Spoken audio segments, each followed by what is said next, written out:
ಶ್ರೀ ಗಣೇಶಾಯ ನಮಃ. ಶ್ರೀ ಶಾರದಾ ಗುರುಭ್ಯೋ ನಮಃ.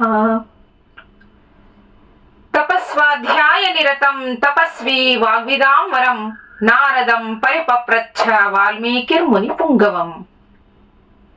ಶ್ರೀ ವಾಲ್ಮೀಕಿ ಮುನಿಗಳಿಗೆ ನಮಸ್ಕರಿಸಿ ಶ್ರೀ ಸೀತಾರಾಮರ ಕೃಪೆಯನ್ನ ಬೇಡಿ ಹನುಮನಿಗೆ ವಂದಿಸಿ ಶ್ರೀ ಸುಂದರ ಕಾಂಡದ ಮಹಾತ್ಮ್ಯವನ್ನ ಶ್ರವಣ ಮಾಡೋಣ. ಒಮ್ಮೆ ಮಹೇಶ್ವರನನ್ನ ಕೇಳ್ತಾಳೆ, ಕಾಂಡಸ್ಯ ಸುಂದರಾಖ್ಯಸ್ಯ ಮಾಹಾತ್ಮ್ಯಂತು ಮಹೇಶ್ವರ ಶ್ರೋತಮಿಚ್ಛಾಮಿತೆ ವಕ್ತಾದ್ವಿಸ್ತರಾಚ್ಚ ವಿಶೇಷತಃ. ಮಹೇಶ್ವರ, ನಿನ್ನಿಂದ ರಾಮಾಯಣದ ಸುಂದರ ಅನ್ನೋ ಹೆಸರಿನ ಕಾಂಡದ ಮಹಿಮೆಯನ್ನ ವಿಸ್ತಾರವಾಗಿ ಕೇಳೋಕೆ ಬಯಸ್ತೀನಿ ಅಂತ. ಮಹೇಶ್ವರ ಹೇಳ್ತಾನೆ, ಶ್ರೀಮತ್ ಸುಂದರ ಕಾಂಡಸ್ಯ ಮಾಹಾತ್ಮ್ಯ ಮತಿ ಗೋಪಿತಂ ವಕ್ಷ್ಯಾಮಿ ಶೃಣುತೆ ಪ್ರೀತ್ಯ ಸಂಗ್ರಹೇಣ ಗಿರೀಂದ್ರಜೆ. ಗಿರಿನಂದಿನಿ, ಸುಂದರ ಕಾಂಡದ ಮಹಿಮೆ ಅತ್ಯಂತ ರಹಸ್ಯವಾದ್ದು, ಆದರೂ ನಿನ್ನ ಮೇಲಿನ ಪ್ರೀತಿಯಿಂದ ಸಂಗ್ರಹವಾಗಿ ಹೇಳ್ತೀನಿ ಅಂತ ಹೇಳ್ತಾನೆ ಮಹೇಶ್ವರ. ಪಾರ್ವತಿ, ವಿಸ್ತರಾದ್ ವಕ್ತುಮೀಶಸ್ತು ಸಯೇವ ರಘುನಂದನಃ. ಸುಂದರ ಕಾಂಡದ ಮಹಿಮೆಯನ್ನ ವಿಸ್ತಾರವಾಗಿ ಹೇಳೋಕೆ ಶ್ರೀರಾಮನೊಬ್ಬನೇ ಸಮರ್ಥ ಅಂತ. ಯಾಕೆ? ಪ್ರಭುಗೆ ಅಲ್ವಾ ಸೇವಕ ಏನು ಹೇಗೆ ಅಂತ ತಿಳಿದಿರೋದು. ಅದರಲ್ಲೂ ಹನುಮ ಅಂದ್ರೆ ರಾಮನಿಗೆ ಬಹಳ ಪ್ರೀತಿ. ಅವನ ಒಂದೊಂದು ಚಲನೆ ವಲನೆಗಳು, ಹಾಗೆ ಅವನ ಪಾಂಡಿತ್ಯವನ್ನ ಅವನು ಬಹಳ ಗೌರವಿಸ್ತಾ ಇದ್ದ. ಸುಂದರ ಕಾಂಡದ ಮಹಿಮೆಯನ್ನ ವಿಸ್ತಾರವಾಗಿ ಹೇಳೋಕೆ ಶ್ರೀರಾಮನೊಬ್ಬನೇ ಸಮರ್ಥ ಅಂತ ಹೇಳಿದಾಗ ಉಮೆಗೆ ಆಶ್ಚರ್ಯ ಆಗತ್ತಂತೆ. ಪ್ರಭು, ಯಾಕೆ ಹೀಗೆ ಹೇಳ್ತಿದೀಯಾ? ನಿನ್ನನ್ನ ನಾನು ಕೇಳ್ತಾ ಇದ್ದೀನಿ, ನಿನಗೆ ಗೊತ್ತಿರದಲೇ ಇರೋದು ಏನಿದೆ? ಅದಕ್ಕೆ ಹೇಳ್ತಾನೆ, ಯಥಾ ಸರ್ವೇಷು ದೇವೇಶು ಶ್ರೀರಾಮ ಪರಮೋ ಮತಃ ಯಥಾ ಸರ್ವೇಷು ವೃಕ್ಷೇಶು ಕಲ್ಪವೃಕ್ಷೋಹ್ಯನುತ್ತಮಃ ಯಥಾ ಸರ್ವೇಷು ರತ್ನೇಶು ಕೌಸ್ತುಭ ಶ್ಲಾಘ್ಯತೆ ಪರಃ ತಥಾ ರಾಮಾಯಣೇ ಶ್ರೀಮಾತ್ ಸುಂದರ ಕಾಂಡ ಉತ್ತಮಃ. ಎಲ್ಲಾ ದೇವತೆಗಳಲ್ಲೂ ಶ್ರೀರಾಮ ಶ್ರೇಷ್ಠನಾಗಿರೋ ಹಾಗೆ ಎಲ್ಲ ವೃಕ್ಷಗಳಲ್ಲೂ ಕಲ್ಪವೃಕ್ಷ ಶ್ರೇಷ್ಠವಾಗಿರೋ ಹಾಗೆ ಎಲ್ಲ ರತ್ನಗಳಲ್ಲೂ ಕೌಸ್ತುಭ ಮಣಿ ಶ್ರೇಷ್ಠ ಅಂತ ಅನ್ನಿಸ್ಕೊಂಡಿರೋ ಹಾಗೆ ರಾಮಾಯಣದಲ್ಲಿ ಸುಂದರ ಕಾಂಡವೇ ಹೆಚ್ಚು ಶ್ರೇಷ್ಠ ಅಂತ ಹೇಳ್ತಾನೆ ಪರಮೇಶ್ವರ. ಸುಂದರ ಕಾಂಡವನ್ನ ಭಕ್ತಿಯಿಂದ ಪಾರಾಯಣ ಮಾಡೋದ್ರಿಂದಲೂ, ಪ್ರವಚನ ಮಾಡೋದ್ರಿಂದಲೂ ಮತ್ತೆ ಕೇಳೋದ್ರಿಂದಲೂ ಎಲ್ಲ ಸಿದ್ಧಿಗಳು ಸಿದ್ಧಿಸತ್ವೆ, ಸಂಭವಿಸೋ ಅನರ್ಥಗಳು ವಿನಾಶ ಹೊಂದತ್ವೆ. ಸುಂದರ ಕಾಂಡವನ್ನ ಪಾರಾಯಣ ಮಾಡೋರಿಗೆ ಎಲ್ಲ ಸಂಪತ್ತುಗಳು ತುಂಬಿ ಬರತ್ವೆ, ಸಮಸ್ತವಾದ ರೋಗಗಳು ಪರಿಹಾರವಾಗುತ್ತವೆ. ಸುಂದರ ಕಾಂಡದ ಪಾರಾಯಣ ಪರಮೌಷಧವಾಗಿ ಪರಿಣಮಿಸುತ್ತೆ. ಯಾಕೆ ಸ್ನೇಹಿತರೆ ಸುಂದರ ಕಾಂಡಕ್ಕೆ ಇಷ್ಟೊಂದು ಮಹತ್ವ? ಸುಂದರ ಕಾಂಡದ ನಾಯಕ ಆಂಜನೇಯ. ಅವನಿಗೆ ಎಲ್ಲ ಸಿದ್ಧಿಗಳು ಅಂದ್ರೆ ಅಷ್ಟ ಸಿದ್ಧಿಗಳು ಅವನ ಕೈವಶವಾಗಿದ್ವು. ಅಷ್ಟ ಸಿದ್ಧಿಗಳು ಕೈವಶವಾಗಿದ್ವು ಅಂದ್ರೆ ಮುಂದೆ ಬೇಡೋಕೆ ಇನ್ನೇನಿರುತ್ತೆ? ಎಲ್ಲವೂ ಸಿದ್ಧಿಸಿದಂತೆಯೇ. ಅಂದಮೇಲೆ ಆಯುಸ್ಸು, ಆರೋಗ್ಯ, ಐಶ್ವರ್ಯ ಎಲ್ಲಕ್ಕೂ ಅವನು ಒಡೆಯ ಇದ್ದ ಹಾಗೆ. ಎಲ್ಲವನ್ನೂ ಅವನು ಪ್ರಸಾದಿಸ್ತಾನೆ. ಪ್ರತಿಯೊಂದು ಸಿದ್ಧಿಯನ್ನು ಅವನು ಸಿದ್ಧಿಸಿಕೊಂಡಿದ್ದ. ಮೇಲಾಗಿ ರಾಮನ ರಕ್ಷೆ ಅವನಲ್ಲಿ ಸದಾ ಇತ್ತು ಅವನಿಗೆ.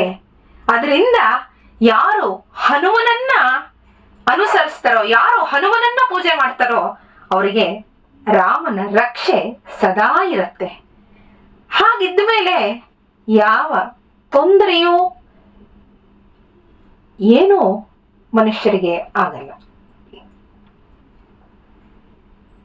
ಯಾವುದರಿಂದಲೂ ಅವರು, ಯಾವ ರೋಗದಿಂದಲೂ ಅವರು ಪರಿತಪಿಸೋ ಹಾಗೆ ಆಗಲ್ಲ. ರಾಮ ಹನುಮ ಇಬ್ಬರಿದ್ರೆ ಯಾವ ಕೊರತೆಯೂ ಇರಲ್ಲ. ವಿದ್ಯೆ, ಐಶ್ವರ್ಯ, ಬುದ್ಧಿ ಎಲ್ಲವೂ, ಬಲ, ಸೌಂದರ್ಯ ಯಾವುದಕ್ಕೂ ಕಡಿಮೆ ಇರಲ್ಲ.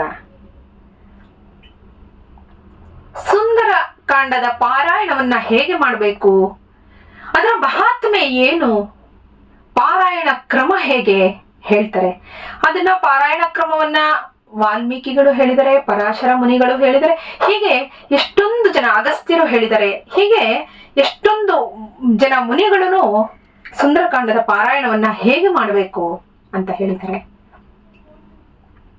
ಒಂದು ಮಂಟಪವನ್ನ ಮುತ್ತಿನ ಹಾರಗಳಿಂದ ಯಥಾವಿಧಿಯಾಗಿ ಅಲಂಕರಿಸಬೇಕು.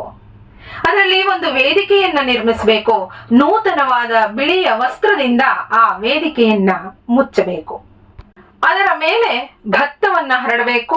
ಒಂದು ಚಿನ್ನದ ಪಾತ್ರೆಯಲ್ಲಿ ಮುತ್ತು, ಹವಳ ಮುಂತಾದವನ್ನ ತುಂಬಿ ಅದನ್ನ ಚಿನ್ನದ ತಗಡಿನಿಂದಲೇ ಮುಚ್ಚಬೇಕು. ಚಿನ್ನದ ತಗಡಿನಿಂದಲೇ ನವಾವರಣಗಳಿಂದ ಕೂಡಿದ ರಾಮ ಯಂತ್ರವನ್ನ ಬರೆದು ಅದನ್ನ ಶಾಸ್ತ್ರೋಕ್ತವಾದ ರೀತಿಯಲ್ಲಿ ಪ್ರತಿಷ್ಠಾಪಿಸಿ ಪೂಜಿಸಬೇಕು. ಚಿನ್ನ ಸುವರ್ಣ ಶ್ರೇಷ್ಠ ಅಂತ ಹೇಳಿದರೆ ಅವರ ಅನುಕೂಲಕ್ಕೆ ತಕ್ಕಂತೆ ತಾಮ್ರವೋ ಅಥವಾ ಹಿತ್ತಾಳಿಯೋ ರಜತವೋ ಯಾವುದರನ್ನಾದರೂ ಉಪಯೋಗಿಸಬಹುದು. ಪ್ರತಿಮೆ ಆಗ್ಲಿ ಯಂತ್ರ ಆಗ್ಲಿ ತಾಮ್ರದಲ್ಲಿ ಮಾಡಿಸಬಹುದು. ನಂತರ ಸೀತಾರಾಮಾಂಜನೇಯರ ಸುವರ್ಣ ಪ್ರತಿಮೆಯನ್ನ ಆ ಯಂತ್ರದ ಮೇಲಿಟ್ಟು ಅದನ್ನ ಯಥಾವಿಧಿಯಾಗಿ ಪೂಜಿಸಿ ಶ್ರೇಷ್ಠವಾದ ಕಮಲಗಳಿಂದ ಶ್ರೀರಾಮ ಸಹಸ್ರನಾಮವನ್ನ ಹೇಳ್ಕೊಂಡು ಪೂಜಿಸಬೇಕು. ತುಳಸಿ ದಳ, ಸಂಪಿಗೆ ದಳಗಳಿಂದಲೂ ಸಹಸ್ರನಾಮಾರ್ಚನೆಯನ್ನ ಮಾಡಬಹುದು. ಅನಂತರ ರಾಮಯಂತ್ರದ ಮತ್ತೆ ಪ್ರತಿಮೆಯ ಸನ್ನಿಧಿಯಲ್ಲಿ ಕೂತು ರಾಮಾಯಣಾಂತರ್ಗತವಾದ ಸುಂದರಕಾಂಡವನ್ನ ಏಕಾಗ್ರ ಚಿತ್ತನಾಗಿ ಪಾರಾಯಣ ಮಾಡಬೇಕು. ಬೆಳಗ್ಗೆಯೇ ಪ್ರಶಾಂತ ಮನಸ್ಸಿನಿಂದ ಪಾರಾಯಣವನ್ನ ಪ್ರಾರಂಭಿಸಬೇಕು. ಸೂರ್ಯ ನಡು ನೆತ್ತಿಗೆ ಬರ್ತಲೇ ಪಾರಾಯಣವನ್ನ ಪರಿಸಮಾಪ್ತಿಗೊಳಿಸಬೇಕು.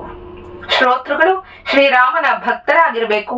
ಪಾಯಸ, ಅಪೂಪ ಮುಂತಾದ ಭಕ್ಷ್ಯಗಳಿಂದ ಶ್ರೀರಾಮನಿಗೆ ನೈವೇದ್ಯ ಮಾಡಬೇಕು. ನೀರಾಜನ, ಸದ್ಬ್ರಾಹ್ಮಣರಿಗೆ ಸತ್ಕಾರ ಎಲ್ಲವೂ ಪೂಜೆಯ ಒಂದು ಭಾಗ.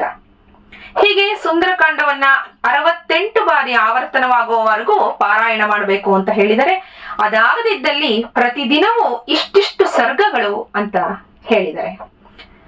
ಹಲವಾರು ರೀತಿಯಲ್ಲಿ ಪಾರಾಯಣ ಕ್ರಮಗಳನ್ನು ಹೇಳಿದರೆ, ಹಾಗೆ ಯಾವ ಸರ್ಗವನ್ನ ಪಾರಾಯಣ ಮಾಡಿದರೆ ಏನು ಫಲ ಅಂತನೂ ತಿಳಿಸಿದ್ದಾರೆ. ಗೋಕ್ಷೀರ ಶ್ರೀರಾಮನ ನೈವೇದ್ಯಕ್ಕೆ ಬಹಳ ಉತ್ತಮ ಅಂತ ಹೇಳ್ತಾರೆ. ಅದು ಎಲ್ಲ ರೀತಿಯ ಭಕ್ಷ್ಯಗಳ ನಿವೇದನಗಳ ಪ್ರತಿನಿಧಿ ರೂಪ ಅಂತನೂ ಹೇಳ್ತಾರೆ. ಇನ್ನು ಪದ್ಮಾನಿ ತುಳಸಿ ಪತ್ರ ನಿತ್ತಮಾನಿ ಪ್ರಪೂಜನೆ ಅಂತ ಹೇಳ್ತಾರೆ. ಕಮಲ ಮತ್ತೆ ತುಳಸಿ ದಳಗಳು ಶ್ರೇಷ್ಠ. ಯಾವುದನ್ನ ರಾಮನಿಗೆ ಪೂಜೆ ಮಾಡಬಾರದು ಅಂತನೂ ಹೇಳಿದರೆ, ಕರವೀರ ಸುಮೈ ಪೂಜಾಂ ಕದಾಪಿ ವ್ರತಿ ಚರೇತ್ ಕೇತಕಿ ಕುಸುಮಾನಿಸ್ಯುರಲಂಕಾರಾಯ ಕೇವಲಂ ಅಂತ. ಯಾವುದೇ ಕಾರಣಕ್ಕೂ ಕೆಂಪು ಕಣಗಲೆ ಹೂವಿನಿಂದ ಶ್ರೀರಾಮನನ್ನ ಪೂಜಿಸಬಾರದು. ಕೇದಗೆ ಹೂಗಳನ್ನ ಅಲಂಕಾರಕ್ಕಾಗಿ ಮಾತ್ರ ಉಪಯೋಗಿಸಬೇಕು ಅಂತ ಹೇಳಿದ್ದಾರೆ. ಪಾರಾಯಣ ವ್ರತವನ್ನ ಕೈಗೊಳ್ಳೋನು ಬ್ರಹ್ಮಚರ್ಯ ವ್ರತಿಯಾಗಿರಬೇಕು. ನಿಷ್ಠೆ, ಆಸಕ್ತಿ, ಶ್ರದ್ಧೆಯಿಂದ ವ್ರತವನ್ನ ಪೂರೈಸಬೇಕು. ಸುಂದರಕಾಂಡ ಪಾರಾಯಣ ಮಹಿಮೆ ಅತಿ ರಹಸ್ಯವಾದ್ದು. ದ್ವಾಪರ ಯುಗದ ಅಂತ್ಯದಲ್ಲಿ ನಂದೀಶ್ವರ ಈ ರಹಸ್ಯವನ್ನ ಸನಕಾದಿಗಳಿಗೆ ಹೇಳ್ತಾನೆ. ಸನಕಾದಿಗಳು ನಾರದನಿಗೆ ಇದನ್ನ ಉಪದೇಶಿಸ್ತಾರೆ. ನಂತರ ನಾರದರು ಇದನ್ನ ಭೂಮಿಯಲ್ಲಿ ಪ್ರಚುರಗೊಳಿಸ್ತಾರೆ ಅಂತ ಪರಮೇಶ್ವರ ಗಿರಿರಾಜ ನಂದಿನಿ ಪಾರ್ವತಿಗೆ ತಿಳಿಸ್ತಾನೆ.